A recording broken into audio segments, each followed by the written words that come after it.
Hello students, hope all of you are doing fine. So with the completion of the theory part and with the completion of the last unit from our theory, I would like to pay my attention on the language lab part.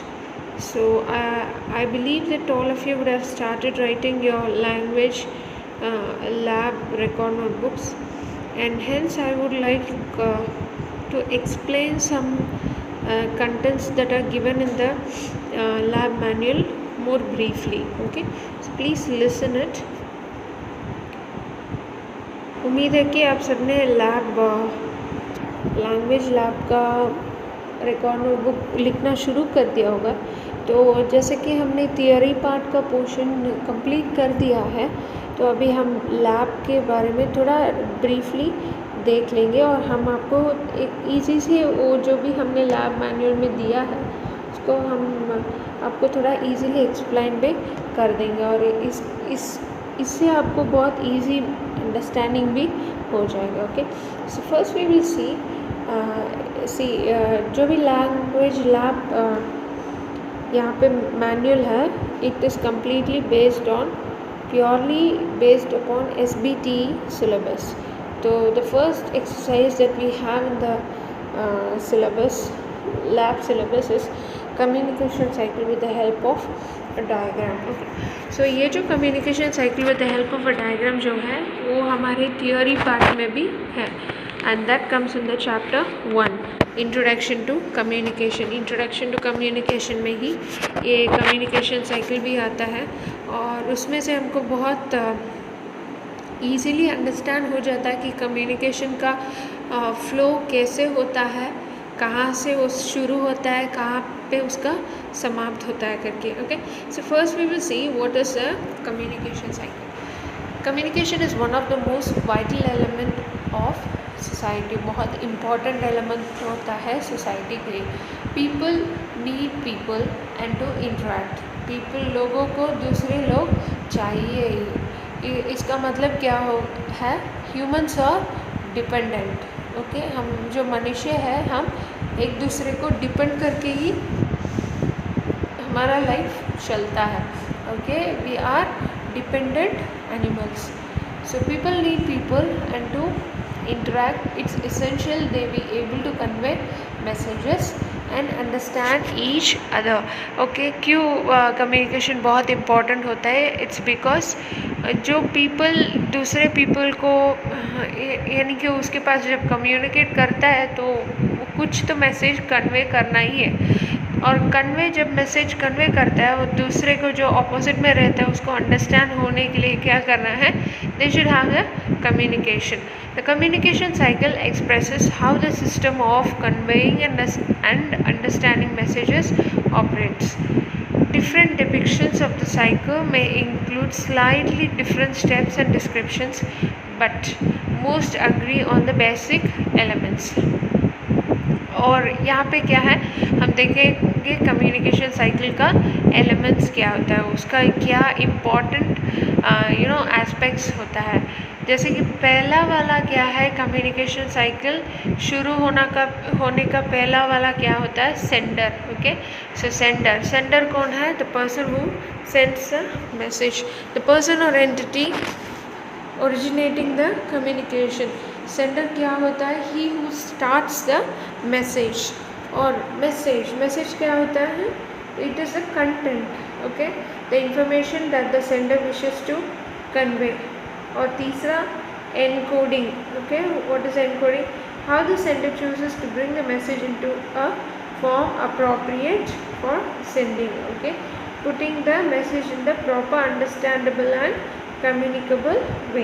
Okay, encoding जैसे कि हमने first chapter में ही पढ़ा है और उम्मीद है कि आप सबके पास नोट्स भी होगा फर्स्ट चैप्टर के।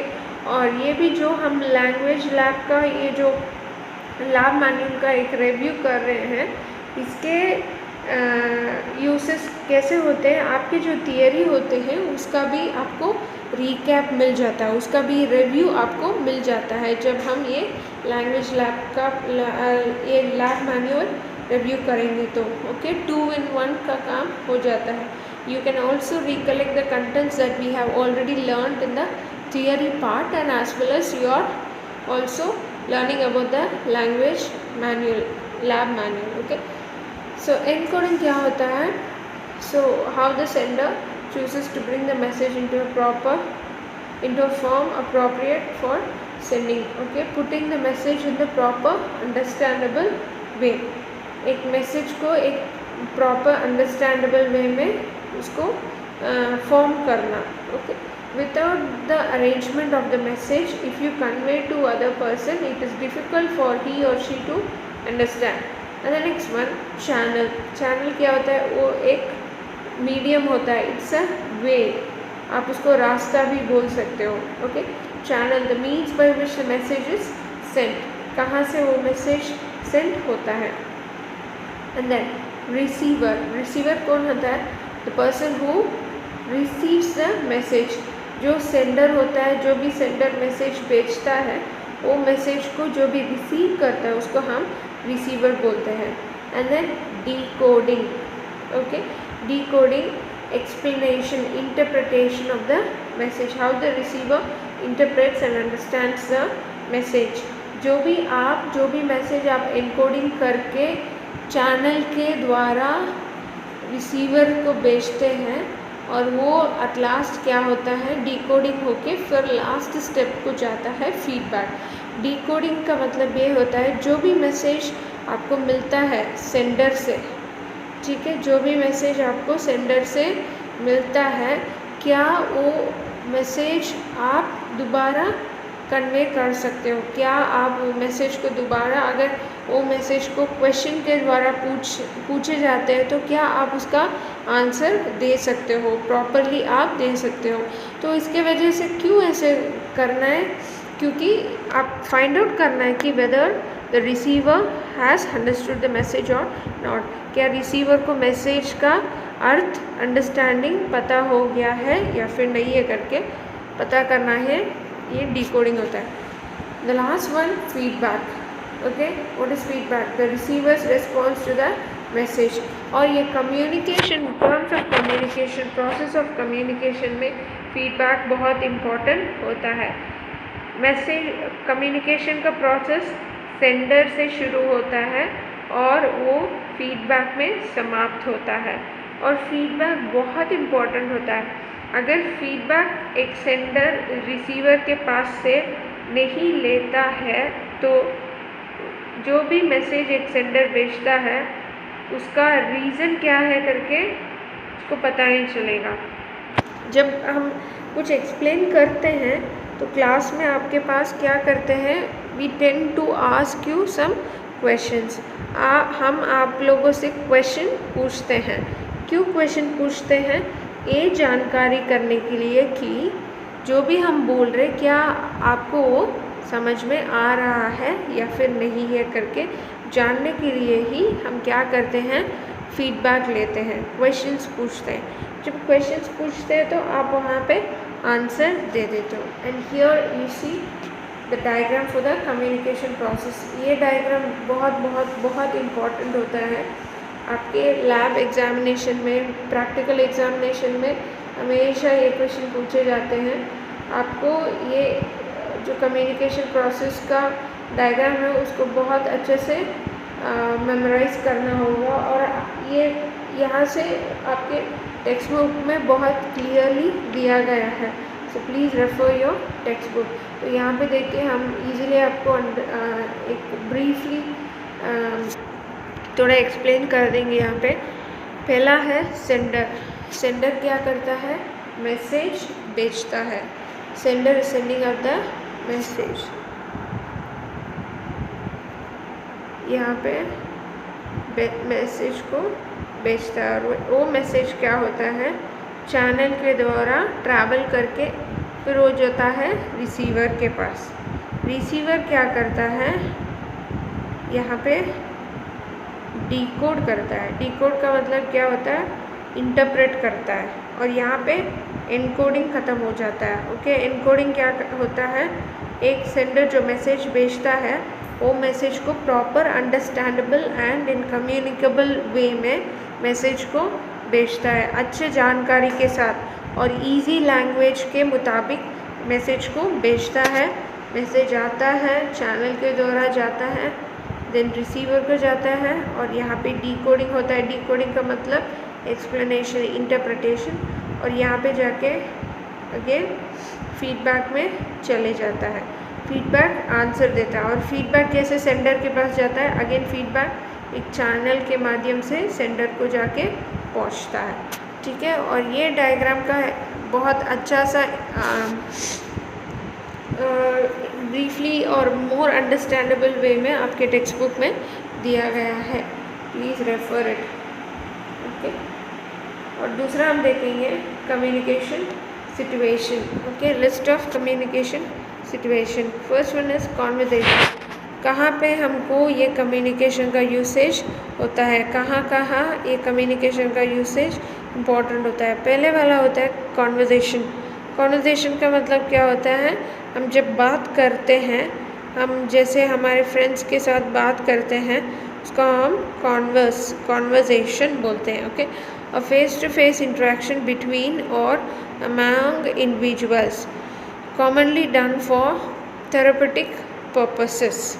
ओके, एग्जाम्पल यहाँ पे देखिए, example friends talking about various topics और siblings recalling fond memories.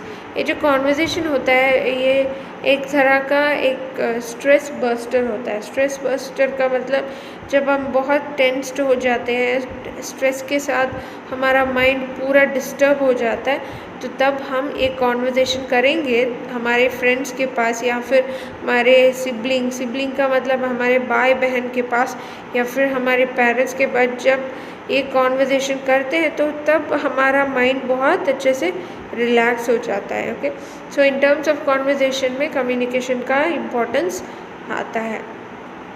Then dialogue. Okay, what is dialogue? In some way similar to a conversation, although the former is much more intimate and purposive than the latter. Example देखिए, dialogue क्या होता है? A student or his or her parents talking about relationship or a husband and wife talking about family finances. Okay, ये जो होता है conversation is जब बहुत अगर हम बहुत टेंस्ड हो जाते हैं, बहुत हमारा माइंड बहुत डिस्टर्ब हो जाता है, तो तब हम कौन से टाइप ऑफ कॉन्वर्सेशन करना चाहेंगे? हम तो बहुत free informal type of conversation ही करना चाहेंगे। हमारे मन में जो भी बात है वो कोई जो हमारा मन का बात समझ सकता है, उनके पास हम बहुत फ्रीली बोलते हैं, उसको हम कॉन्वर्सेशन बोलते हैं। पर डायलॉग राइटिंग थोड़ा फॉर्मल होता है। डायलॉग राइटिंग इज़ फॉर्मल, इतना इनफॉर्मल नहीं होता है। कुछ इम्पॉर्टेंट टॉपिक के बारे में या फिर एक इम्पॉर्टेंट कॉन्सेप्ट के बारे में बात करना ही डायलॉग राइटिंग होता है। तीसरा हम देखेंगे interview, a formal purposive consultation. Interviewer, his और her objective is to obtain specific pieces of information from the interviewee. Small group discussion, एक छोटा सा ग्रुप डिस्कशन में भी कम्युनिकेशन बहुत इंपॉर्टेंट रोल प्ले करता है। A gathering of 3 or more people who aim to explore a subject matter or issue of or arrive. Okay, a meeting. Example is a meeting. And then public conversation, public communication. A speaker speaks in front of a audience. And then speaker, his or her aim is to convey information, persuade or entertain among others. And the third one we are going to see about barriers that hinder a particular communication situation. Barrier क्या होता है? Barrier is something that comes in between your communication. एक रुकावट करके हम बोल सकते हैं, एक रुकावट। ओके, जो भी हमको डिस्टर्ब करता है हमारी कम्युनिकेशन के बीच में, उसको हम बोलते हैं barrier.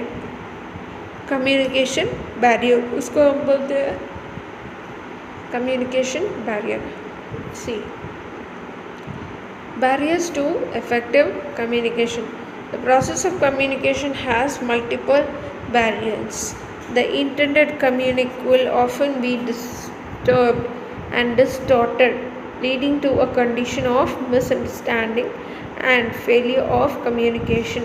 The barriers to effective communication could be of many types like linguistic, psychological, emotional, physical and cultural etc. We'll see all of these types in detail below. तो यहाँ पे जो टाइप्स ऑफ बैरियर्स जो हम देखने वाले हैं यहाँ पे वो है linguistic, psychological, emotional, physical and cultural etcetera, और नीचे उसके बारे में डिटेली दिया गया है. Now we will see about that. पहला बैरियर जो हम डिस्कस करने वाले हैं वो है लिंग्विस्टिक बैरियर.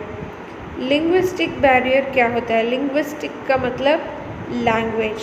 ओके, सो लिंग्विस्टिक का मतलब लैंग्वेज होता है और लैंग्वेज का रुकावट लिंग्विस्टिक का barrier. Okay, the language barrier is one of the main barrier that limit effective communication.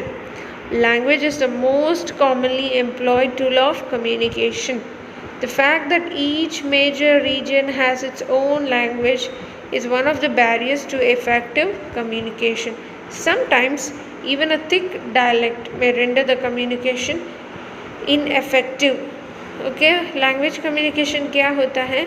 It's something, अगर एक कॉमन लैंग्वेज में हमारा कम्युनिकेशन नहीं होगा तो उसको हम लैंग्वेज बैरियर बोलते हैं. मान लीजिए कि आपको हिंदी और इंग्लिश पता है और हमको हिंदी, इंग्लिश और तमिल पता है, तो हमारे आपस में कॉमन लैंग्वेज क्या होते हैं? इंग्लिश और हिंदी होते हैं. आपको भी इंग्लिश और हिंदी पता है और हमको भी इंग्लिश और हिंदी पता है, पर आपको तमिल लैंग्वेज नहीं पता है पर हमको तमिल लैंग्वेज पता है.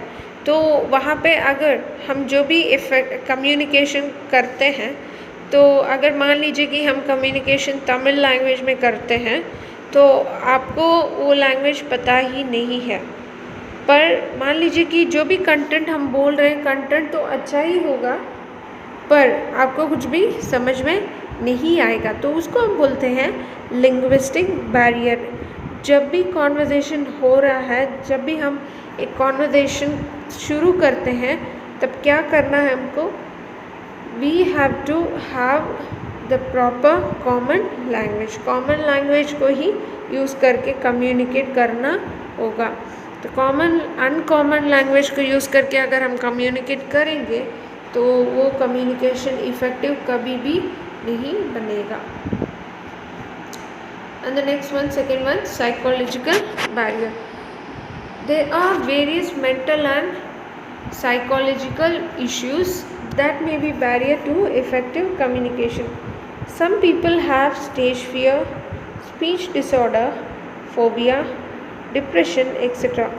All of these conditions are very difficult to manage sometimes and will most certainly limit the ease of communication. Psychological barrier क्या होता है? Psychological का मतलब something which is related to our mind. हमारे जो mind है उसके बारे में कुछ relate होता है. जो mind के बारे में हम बोलते हैं उसको हम psychological barrier बोलते हैं. तो psychological barrier, अगर एक communication वहाँ पे effective होना है तो साइकोलॉजिकल बैरियर को हमें एलिमिनेट ही करना होगा. And if you are willing to have a common effective communication, if you are not eliminating the psychological barrier, then the communication will never be the effective communication. An example यहाँ पे देखिए, some people have stage fear.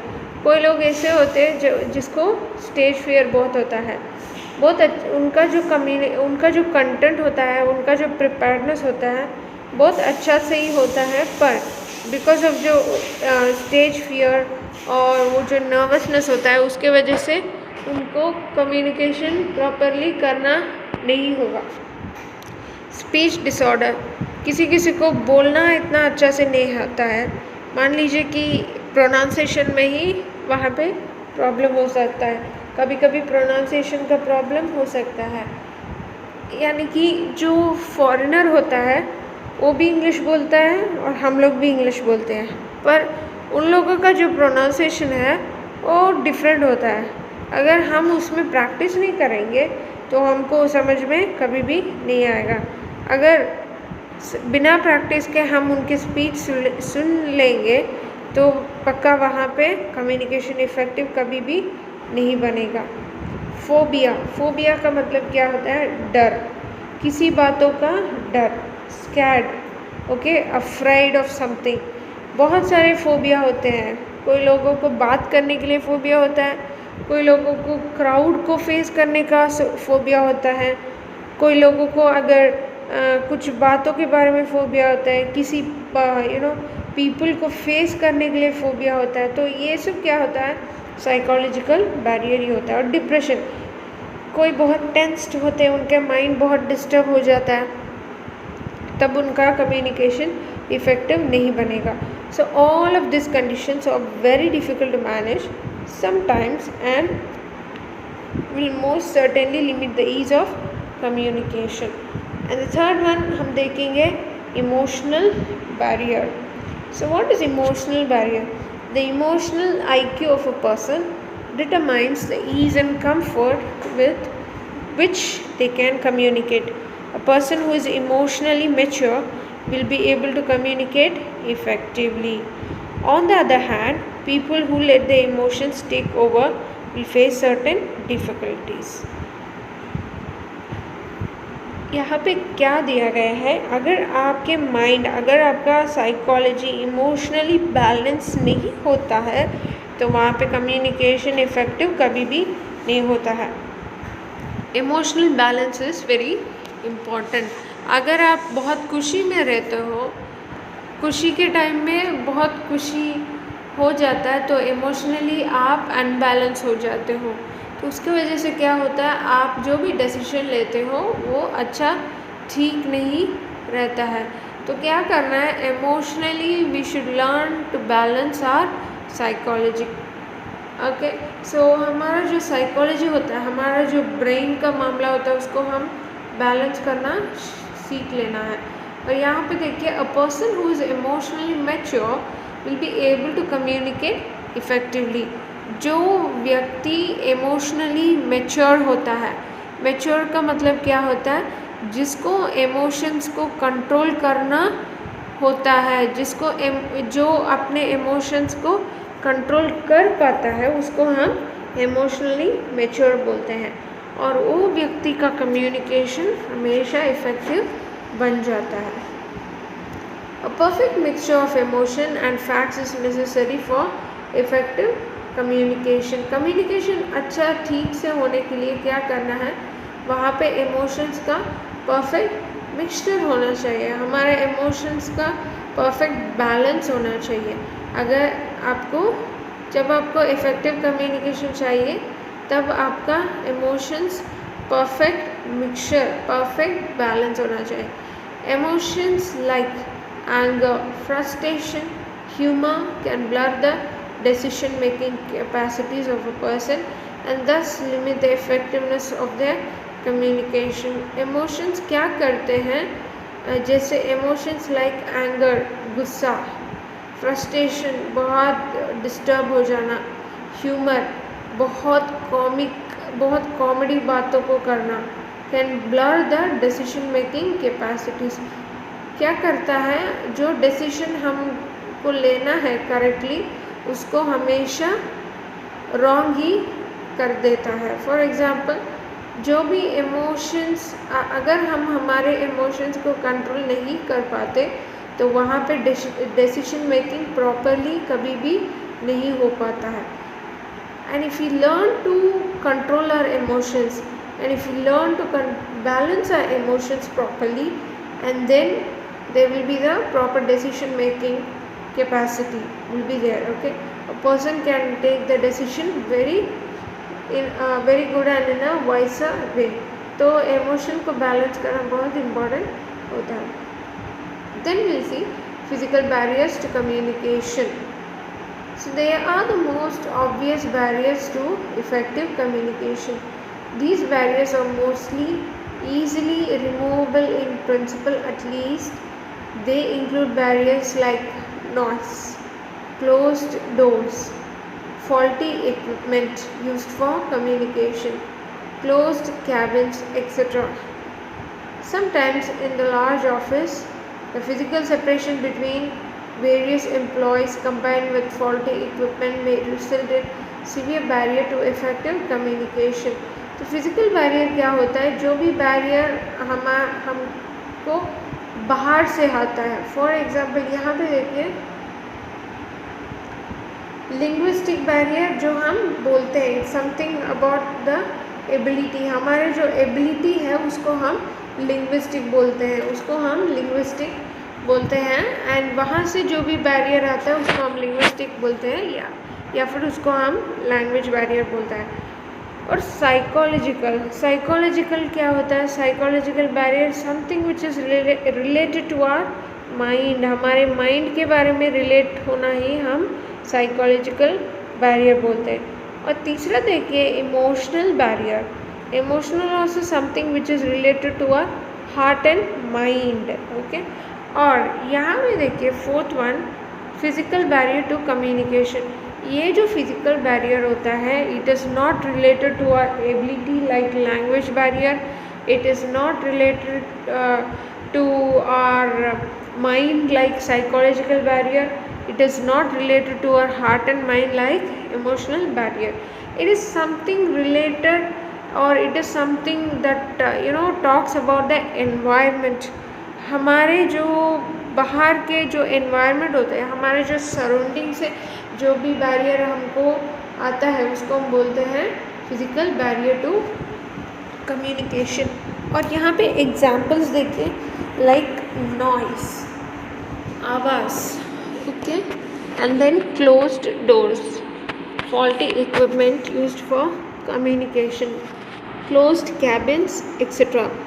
Sometimes in a large office, the physical separation between the various employees combined with faulty equipment may result in severe barriers to effective communication. अगर जो भी communication, अगर हम communication कर रहे हैं दूसरे person के पास, मान लीजिए कि हम एक सेंडर है और मैसेज भेज रहे हैं रिसीवर को थ्रू अ चैनल.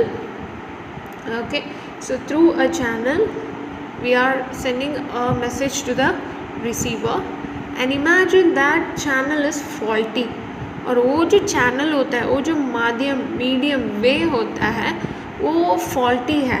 जब वो फॉल्टी रहता है, जितना भी हमारा मैसेज प्रॉपर होता है, जितना भी मैसेज हमारा अच्छा होता है, अगर हमारा चैनल हमारे पास ठीक से नहीं है तो वहाँ पे मैसेज इफ़ेक्टिव कभी भी नहीं होता है. So because of faulty equipment या फिर कम्युनिकेशन के टाइम पे बहुत ज़्यादा ज़ोर से आवाज़ आना, नॉइस आना, या फिर दरवाज़ा को ज़ोर से क्लोज करना, ओपन करना, या फिर खटखटना. So all these things we call it as a physical barrier. And then we'll see about cultural barrier of communication.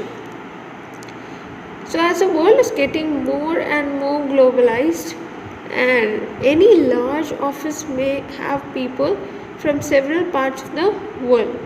Different cultures have a different meaning for several basic values of society, dressing, religion or lack of them, food, drinks, pets, and the general behavior will change drastically from one culture to another. तो यहाँ पे क्या बोल रहे हैं, जो cultural barrier होता है, कल्चरल क्या होता है, समथिंग हमारे बैकग्राउंड, हम कौन से वे से हम हमारे सोसाइटी में रहते हैं, हमारा जो कल्चर होता है. जैसे इंडियंस का एक कल्चर होता है, अमेरिकन्स का एक कल्चर होता है, ब्रिटिश पीपल का कल्चर कुछ और अलग होता है. तो जैसे हम बचपन से हमें पाला जाता है, वही होता है हमारा कल्चर. तो कल्चर क्या होता है, वो भी कभी कभी बैरियर हो जाता है. देखिए how different cultures have a different meaning for several basic values of society: dressing, religion or lacks of them, food, drinks, pets and the general behavior will change drastically from one culture to another.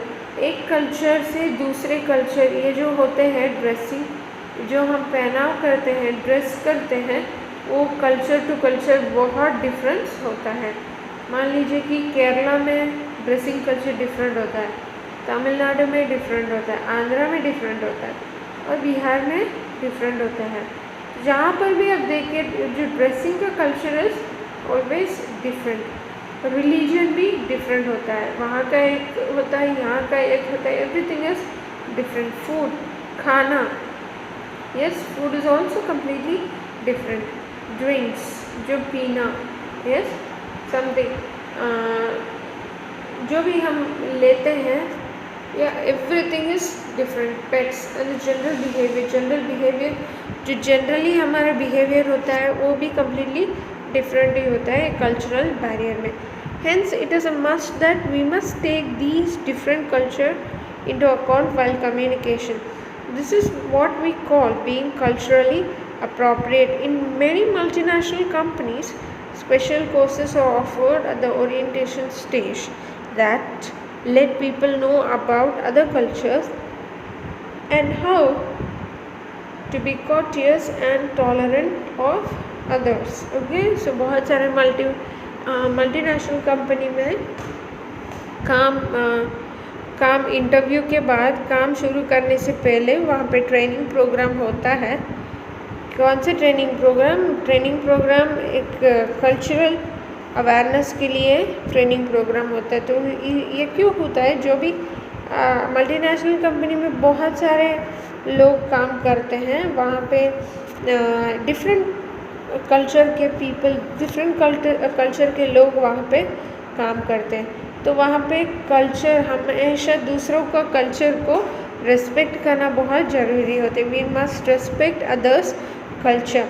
तो अगर हमको culture के बारे में पता होता है तब हम दूसरों के कल्चर को रेस्पेक्ट करना शुरू कर देंगे.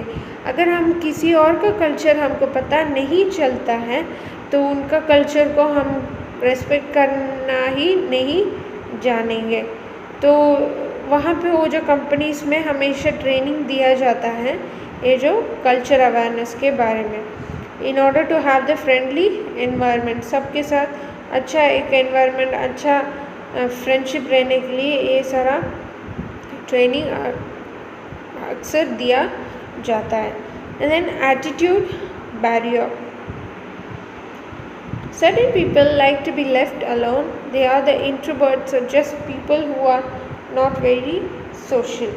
Others like to be social or sometimes extra clingy. Both these cases could become a barrier to communication. Some people have attitude issues like huge ego and inconsiderate behavior. तो attitude क्या होता है? कैसे हमारा कैरेक्टर होता है, कैसे हम दूसरों के साथ बिहेव करते हैं, उसको हम एटीट्यूड बैरियर बोलते हैं. सबका एटीट्यूड, बहुत सारे पीपल का एटीट्यूड डिफरेंट ही होता है. कोई बहुत फ्रेंडली होता है, कोई बहुत रिजर्व्ड होता है, कोई बहुत बात करता है, फ्रेंड्स बहुत बनाना चाहता है. कोई ऐसे होते हैं जो बात ही नहीं करते, उनको फ्रेंड्स में सब इतना इंटरेस्ट नहीं होते. तो ये क्या बोलते हैं, इसको सब हम एटीट्यूड बैरियर बोलते हैं. So this attitude barrier also will lead to the communication barrier. So communication barrier ये attitude के वजह से भी आता है. Perception barriers. Different people perceive the same thing differently. This is a fact which we must consider during the communication process. Knowledge of the perception levels of the audience is crucial to effective communication. All the messages must be easy and clear. There shouldn't be any room for diversified interpretational set. Okay, so वहाँ पे perception, what is perception? Different people, कई तरह के लोग क्या होते हैं, same thing, एक ही चीज़ के बारे में उनका जो कॉन्सेप्ट या फिर उनका जो थॉट होता है वो बहुत डिफरेंट होता है.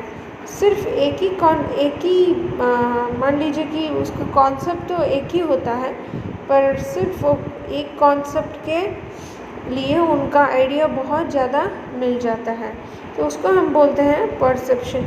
This is a fact which we must consider during the communication process. जब कम्युनिकेशन करने के टाइम पे ये परसेप्शन बैरियर आने के लिए कभी भी नहीं छोड़ना है, क्योंकि जो भी हम बोलते हैं, मान लीजिए कुछ सेंटेंस हम बोल देते हैं गलती से, हमको वो इतना बुरा नहीं लगेगा, पर वहाँ पे आपके रिसीवर में कोई ऐसे होता है जिसका परसेप्शन बहुत डिफरेंट होता है, तो वहाँ पे क्या होता है, उसका परसेप्शन डिफरेंट होता है और उसका मीनिंग भी वो डिफरेंट से कॉइन कर लेता है, तो इसके वजह से वहाँ पे कम्युनिकेशन बैरियर हो जाता है। So you must be very careful about the perceptions.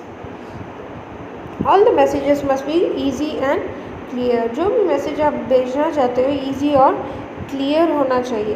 There shouldn't be any room for diversified interpretational set. And then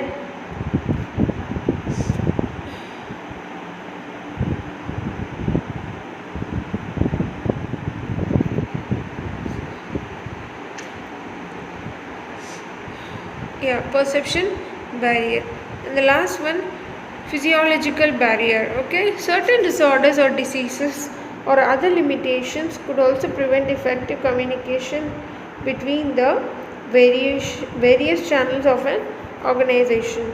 The shrillness of voice, dyslexia, etc. Some examples of physiological barrier to effective communication. However, these are not crucial because they can easily be compensated and removed. कोई लोग ऐसे होते हैं जिनको by birth या फिर in the middle of their lifetime कुछ physically कुछ प्रॉब्लम हो जाता है, फिज़िकल प्रॉब्लम्स कुछ हो जाता है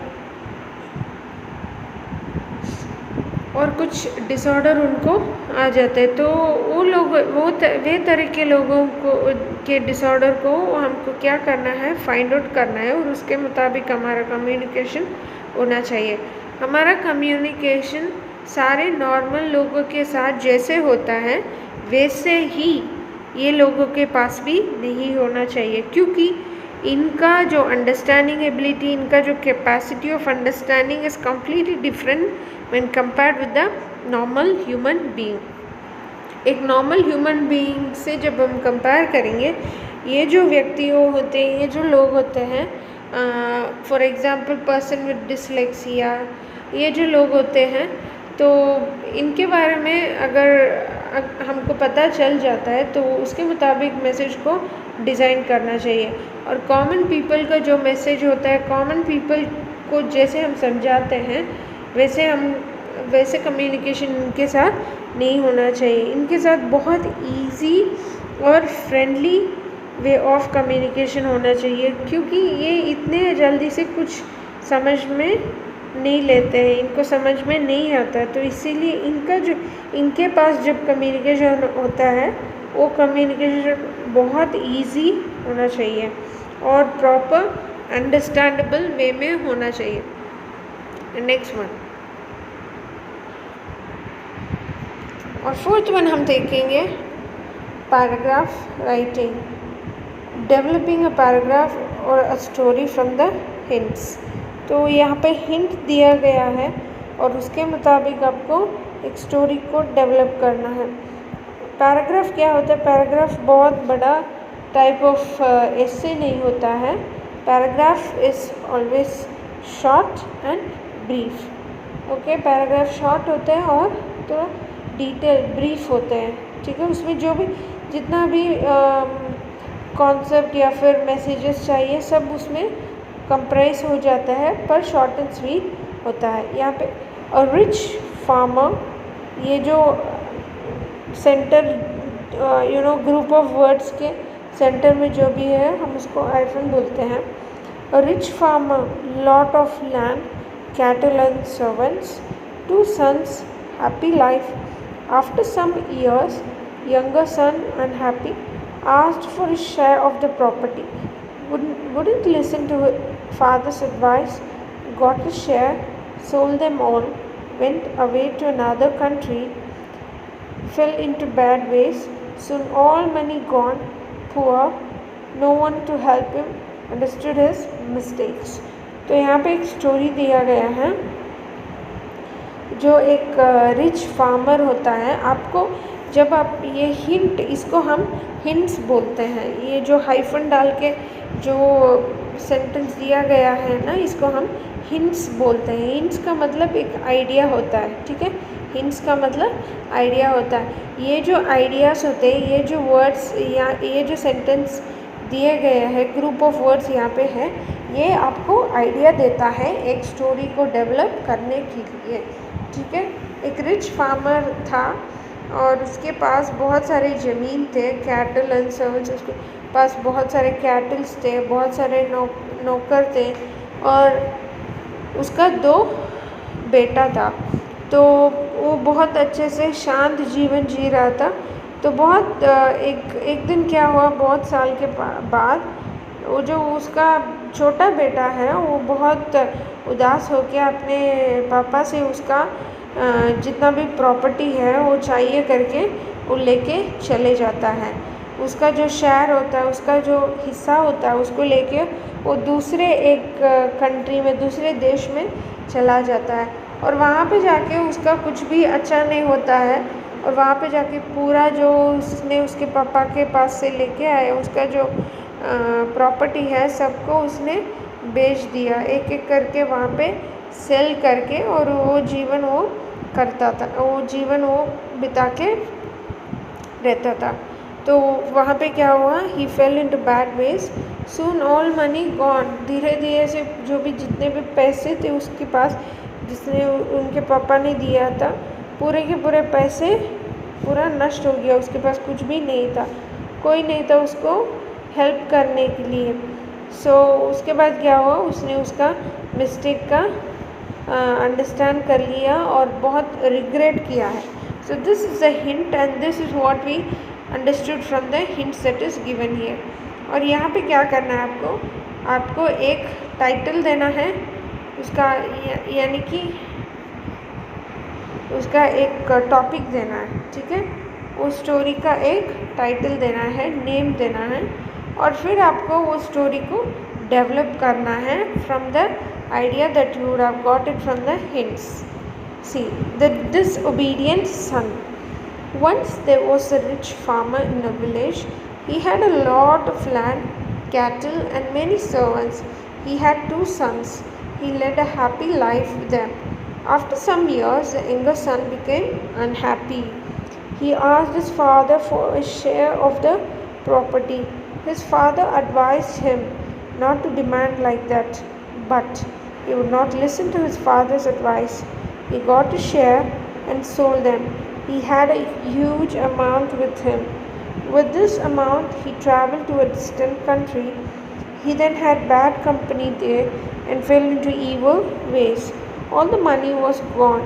He became poor and no one helped him. Then he understood his mistakes and returned to his country. His father and brother looked him into their fold and supported him forever. We should obey our parents. और यहाँ पे एक moral भी दिया है। Moral का मतलब क्या हुआ है, आपने ये जो स्टोरी है उसमें से आपने क्या सीखा है, what did you learn from the story that you have developed. Okay, यहाँ पे ये जो पैराग्राफ डेवलप हो गया है उस हिंट के हेल्प से।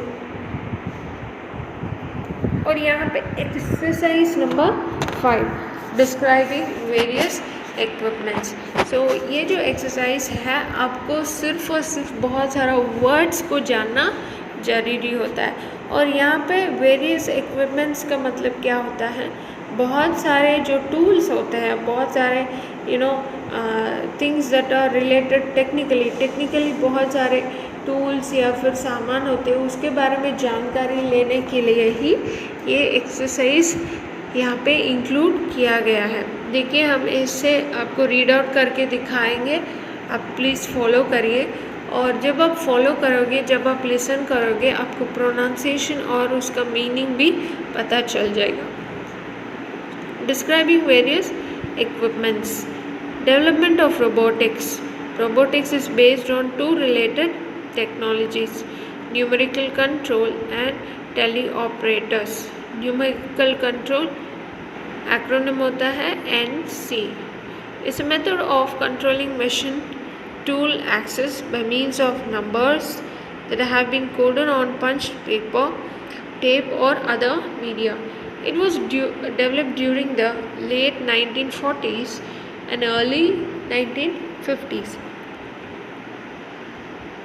The first numerical control machine was demonstrated in 1952 in the United States at the Massachusetts Institute of Technology, MIT. Subsequent research at MIT led to the development of the APT, automatically programmed tools, language for programming machine tools. The robot manipulator. The most widely accepted definition of an industrial robot is one developed by the Robotic Industries Association. The technology of robotics is concerned with the design of the mechanical manipulator and the computer systems used to control it. It is also concerned with the industrial application of robots which are described below. The mechanical manipulator of an industrial robot is made up of sequence of link and joint combinations. The links are the rigid members connecting the joints. The joints, also called as axes, or the movable components of the robot that cause relative motion between adjacent links. There are 5 principal types of mechanical joints used to construct the manipulator.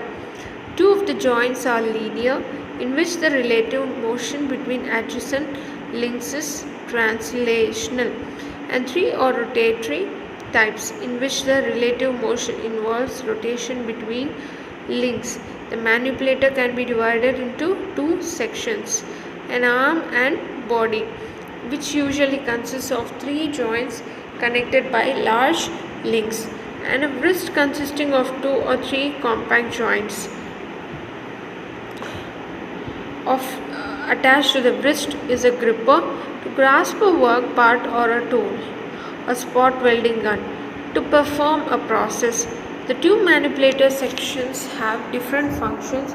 The arm and body is used to move and position parts of tools in the robot's workplace. And then, while the wrist is used to orient the parts or tools at the work location, the arm and body section of most commercial robots is based on one of 4 configurations.